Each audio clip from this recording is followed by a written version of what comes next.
In today's video, I'm going to teach you how to use multiple conditions in the filter array action in Microsoft Power Automate. This process is incredibly useful for streamlining your workflows by filtering through arrays of data based on specific criteria. So, let's dive into how you can achieve this with clarity and efficiency.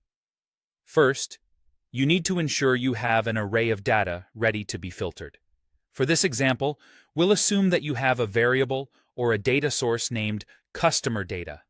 This JSON-formatted array should contain objects with various parameters, such as customer status and balance, that you wish to filter. Once you've got your customer data array ready, take a look at your Power Automate flow, where you want to apply the filter. You're going to add a specific action to interact with this array. Navigate to the Actions list and choose Add a Data Operation. From there, select the Filter Array action to introduce it to your workflow. This action is designed to sort through your data and pull out items that match the specified conditions, keeping your process fluid and targeted. Next, focus on the From field of the Filter Array action.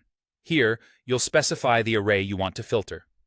Use the dynamic content selector to pick your array, which in this case could be the customer data variable, or perhaps the output from a list rows action if you're retrieving data from somewhere like a table. Now, to successfully set up multiple conditions, you must switch to the Advanced mode. Look for the option labeled Edit in Advanced mode, which you'll find just to the right of the filter condition box. This step is crucial. While Simple mode offers basic filtering, it doesn't support the use of more complex logical functions such as the one we're about to use. In Advanced mode, you can enter an expression that defines your multiple conditions using logical operators. For this example, you need to input an AND expression.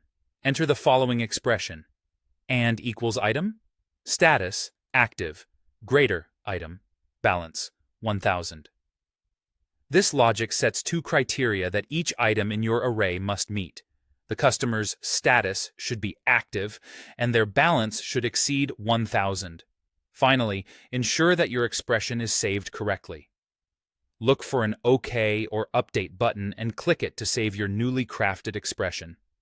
This action finalizes your setup and configures the filter to actively sort through and retain only the items in customer data that satisfy both conditions.